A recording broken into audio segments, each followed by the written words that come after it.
हमने शहर को दी एक नई पहचान, हम हैं सिंघानिया बिल्डकॉन। अगर यूपी में कांग्रेस की सरकार आती है तो वहां भी छत्तीसगढ़ की तर्ज पर गोधन न्याय योजना लागू की जाएगी।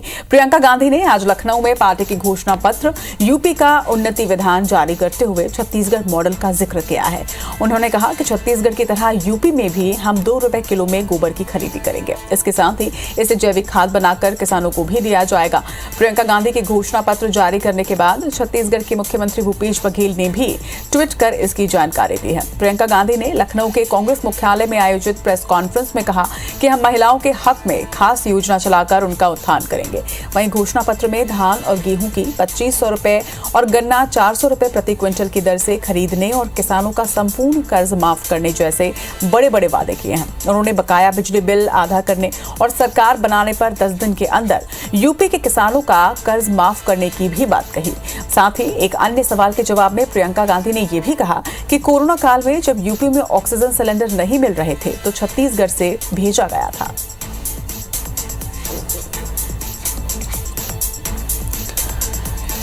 तो उत्तर प्रदेश चुनाव के पहले कांग्रेस ने अपना घोषणा पत्र जारी किया और इस घोषणा पत्र में यूपी में भी अब गोधन न्याय योजना को लागू करने की बारे में बात कही गई है। घोषणा पत्र वहां का जारी हुआ है। आपको बता दें कि इस घोषणा पत्र में छत्तीसगढ़ की तरह ही 2 रुपए किलो में गोबर खरीदने की बात है।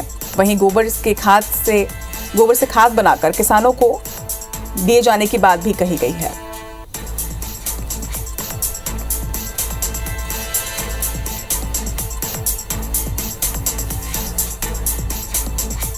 तो कांग्रेस ने अपना घोषणा पत्र जारी कर दिया है। यूपी का उन्नति विधान आज जारी किया गया जिसमें छत्तीसगढ़ मॉडल की तारीफ की गई है और छत्तीसगढ़ मॉडल की ही तरह उत्तर प्रदेश में भी गोधन न्याय योजना लागू करने का जिक्र किया गया है।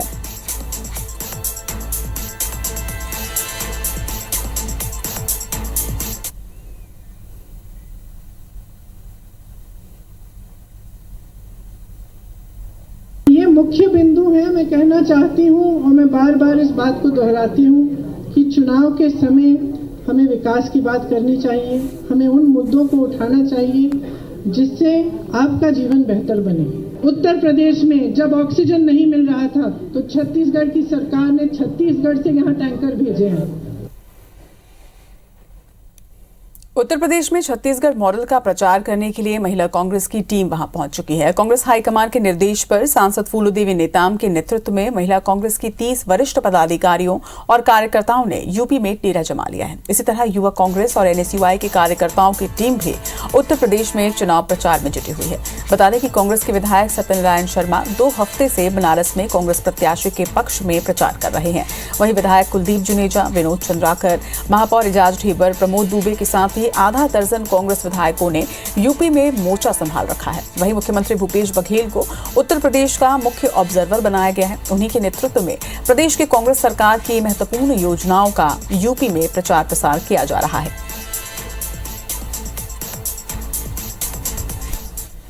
राज्यसभा सांसद महिला कांग्रेस के सम्मानीय अध्यक्ष आदरणीय फूलोदेवी नेताम जी के नेतृत्व में महिलाओं की टीम उत्तर प्रदेश रवाना हुई है। तो पूरी टीम है, उसके साथ साथ हमारे सम्मानीय विधायक, हमारे प्रदेश पदाधिकारी और अन्य जो जिनको ड्यूटी लगी है वो भी पूरी ड्यूटी तन्मयता के साथ अपनी ड्यूटी बजा रहा है।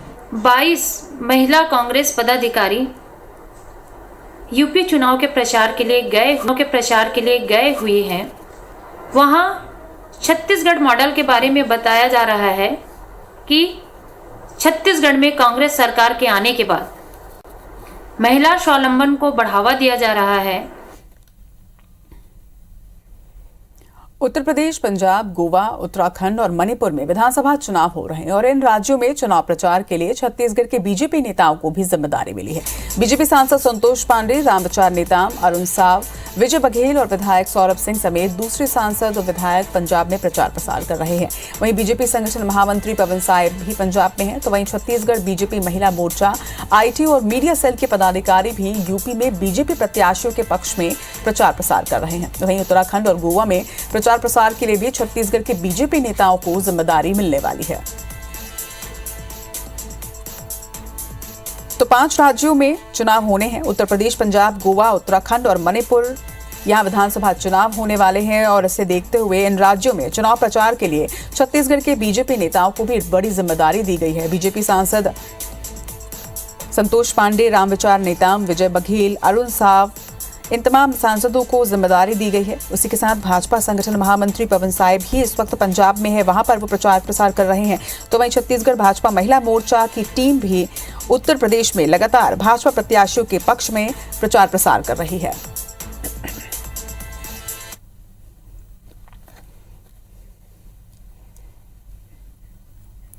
तो उत्तर प्रदेश में चुनाव प्रचार के लिए छत्तीसगढ़ के नेताओं को, मंत्रियों को बड़ी जिम्मेदारी दी गई है। किस तरह से प्रचार प्रसार हो रहा है, इस पर ज्यादा जानकारी के साथ इस वक्त हमारे साथ 2 सहयोगी हमारे जुड़े हैं। राजेश मिश्रा और सौरभ परिहार इस वक्त हमारे साथ हैं। पहले रुख करेंगे राजेश आपका। अगर कांग्रेस की बात करें और यूपी इलेक्शन की बात करें तो यूपी इलेक्शन में छत्तीसगढ़ लगातार छाया हुआ है, चाहे छत्तीसगढ़ के नेता हो या छत्तीसगढ़ मॉडल हो, हर तरफ यूपी प्रचार में यह देखा जा रहा है। जी बिल्कुल, इसकी मुख्य वजह यह है कि मुख्यमंत्री भूपेश बघेल को छत्तीसगढ़ के चुनाव में महत्वपूर्ण जिम्मेदारी दी गई है। चीफ ऑब्जर्वर उनको बनाया गया है और यही वजह है कि वो अपनी पूरी टीम के साथ उत्तर प्रदेश में पूरी टीम को भेज रहे हैं। महिला कांग्रेस की टीम वहां पहुंच चुकी है, करीब 30 से 35 पदाधिकारी और कार्यकर्ता वहां पर पहुंच चुकी है और एनएसयूआई के लोगों को भी वहां भेजा जा रहा है। युवा कांग्रेस के लोग भी हैं, कई वरिष्ठ विधायक वहां पर बहुत पहले से जमे हुए हैं। वहां पर एजाज ढेबर हैं, सत्यनारायण शर्मा जो वरिष्ठ विधायक हैं वो बनारस में कांग्रेस प्रत्याशी के पक्ष में प्रचार कर रहे हैं। तो एक वजह यह है कि मुख्यमंत्री भूपेश बघेल को चीफ ऑब्जर्वर वहां पर बनाया गया है। तो निश्चित रूप से वो अपनी टीम के साथ वहां पर जाकर जो छत्तीसगढ़ का मॉडल है, छत्तीसगढ़ के मॉडल को जिस तरह से पूरे देश में सराहा जा रहा है, छत्तीसगढ़ में जिस तरह से गौधन न्याय योजना शुरू की गई है, छत्तीसगढ़ में जिस तरह से किसान न्याय योजना शुरू की गई है, ये तमाम तरह की योजनाएं शुरू की गई, नरवा गरवा गुरुआ बाड़ी की योजना शुरू करी, उसको अच्छा प्रतिसाद मिल रहा है। और इन योजनाओं से किसानों को, गरीबों को और श्रमिक वर्ग के लोग हैं उनकी आमदनी बढ़ाने का काम सरकार ने किया है। तो किस तरह से ये योजना लागू की गई है, उस योजनाओं के बारे में उत्तर प्रदेश में प्रचार प्रसार बड़े प्रमुखता से किया जा रहा है। तो यही वजह है कि कुछ गिने चुने पदाधिकारियों को, महिला कांग्रेस के पदाधिकारियों को, युवा कांग्रेस के, एनएसयूआई के विधायक जो हैं और महापौर, अन्य पालिका, नगर पंचायत और पालिका के जो कांग्रेस के लोग हैं जो अच्छा बोलते हैं, उन लोगों को उत्तर प्रदेश चुनाव के लिए भेजा गया है। और आने वाले दिनों में मंत्रियों की ड्यूटी भी वहां पर लगाई जाएगी। तो उसका उद्देश्य ये है कि एक तो वहां पर मुख्यमंत्री भूपेश बघेल के निर्देश पर चुनाव की कमान संभाल रहे हैं और छत्तीसगढ़ का जो मॉडल है, छत्तीसगढ़ की जनता ने जिस तरह से कांग्रेस का यहां पर विश्वास किया और उस विश्वास में कांग्रेस की सरकार जो है वो खरा उतर रही है और किस तरह से किसान, मजदूर और ग्रामीणों की आय को बढ़ाने के लिए सरकार काम कर रही है, वो मॉडल को उत्तर प्रदेश में भी जाकर बता रहे हैं और ये बताने की कोशिश कर रहे हैं कि अगर की कांग्रेस की सरकार वहां पर आती है, कांग्रेस के लोग जीत के आते हैं, तो जो मॉडल छत्तीसगढ़ में लागू किया गया है आय बढ़ाने के लिए कमजोर तबके के लोगों को लिए, उस तरह का मॉडल उत्तर प्रदेश में भी लागू किया जाएगा। तो ये योजना यहाँ पर चल रही है। अभी कुछ शुरुआत में कुछ लोग गए हैं और आने वाले दिनों में मंत्रियों की भी वहां पर ड्यूटी लग जाएगी, कुछ विधायक भी वहां पर जाने की तैयारी में है। जी निश्चित तौर पर यहाँ की योजनाओं की सफलता ही इस बात से आंकी जा सकती है कि यूपी में चुनाव प्रचार में और घोषणा पत्र में छत्तीसगढ़ मॉडल बिल्कुल छाया रहा। और ये तो बात हुई कांग्रेस की, लेकिन इसी तरह से बीजेपी के नेताओं को भी बड़ी जिम्मेदारी उत्तर प्रदेश चुनाव में दी गई और इस पर जरा जानकारी के लिए सौरभ हमारे साथ हैं। सौरभ, जिस तरह से छत्तीसगढ़ मॉडल यूपी चुनाव प्रचार में लगातार गूंज रहा है, क्या यही वजह है कि बीजेपी के नेताओं को भी उत्तर प्रदेश में चुनाव प्रचार की बड़ी जिम्मेदारी दी गई है?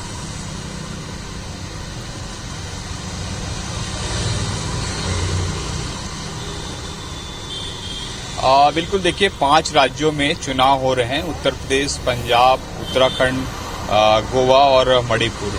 और निश्चित रूप से आप देखिए कि 3 राज्य जो बड़े राज्य कहे जा सकते हैं, उत्तर प्रदेश, उत्तराखंड और गोवा, यहाँ पर जो है बीजेपी की सरकार है।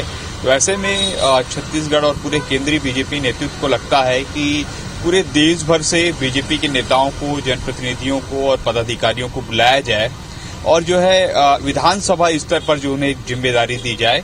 क्योंकि देखें, अगर उत्तर प्रदेश की बात है तो उत्तर प्रदेश में जो है दर्जनों जो बीजेपी के पदाधिकारी हैं और जनप्रतिनिधि उनको जिम्मेदारी दी गई। इसी तरीके से जो पंजाब है वहां पर जो है भाजपा के कई सांसद गए हुए हैं और पूरी जिम्मेदारी के साथ जो है बूथ स्तर पर काम करने के दिशा निर्देश भी दे रहे हैं। जिस तरीके से यहाँ पर 15 साल बीजेपी की सरकार रही थी वो अपना अनुभव वहां पर जो संगठन स्तर पर बता रहे हैं। इसलिए जो है आपको याद होगा कि पिछले दिनों जो है सौदान सिंह जो पंजाब के भी जो संगठन प्रभारी हैं उन्होंने जो है इसके लिए छत्तीसगढ़ के तमाम बड़े नेताओं को जो है पंजाब की बुलाया था और वहीं पर पंजाब में पहुंचे छत्तीसगढ़ के भाजपा नेता और वहां पर जमीनी स्तर पर प्रचार प्रसार कर रहे हैं कि किस तरीके से केंद्रीय योजनाओं का ज्यादा से ज्यादा प्रचार प्रसार किया जाए। उसके अलावा जो है जो पंजाब में ये देखा गया है कि पिछले 5 सालों में जो कांग्रेस की सरकार वहां पर रही है तो उसके बीच किस तरीके से अंतर विरोध रहा है तो उन बातों को ज्यादा से ज्यादा फोकस किया जा रहा है।